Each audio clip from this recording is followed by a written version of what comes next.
Cricket খেললে যে টাকা পাওয়া যায় ওই টাকা হারাম না হালাল? যেমন সরকারিভাবে খেললে বা প্রিমিয়ার লিগে খেললে।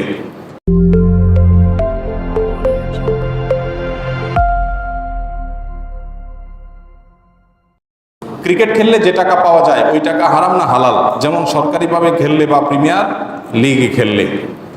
দেখেন, যে কোনো খেলাধুলাকে প্রফেশন হিসাবে নিয়ে উপার্জন করা জায়েজ নাই। কারণ এটা কোনো মাকসাব না, এটা কোনো উপার্জনের ক্ষেত্র না।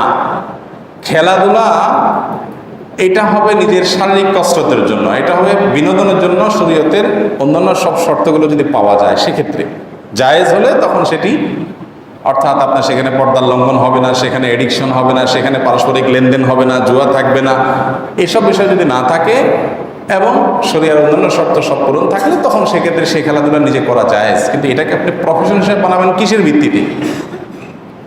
এটা কোন কাজটার আপনি প্রফেশন হিসাবে নিলেন? আপনি এখানে কি করলেন? অ্যাচিভমেন্টটা কি? বিশেষ করে যখন এই জাতীয় খেলাগুলো মানুষকে আল্লাহ থেকে গাফিল করায়, যখন এই জাতীয় খেলাগুলো মানুষের মধ্যে নেশার সৃষ্টি করে, ইমানের চেতনাকে দুর্বল করে দেয়, তখন এগুলোকে আবার পেশা হিসেবে নিয়ে সেখান থেকে আবার উপার্জন করা, এটা কোনো অবস্থাতেই ইমানদারের জন্য কোনো ভালো উপার্জন হতে পারে না।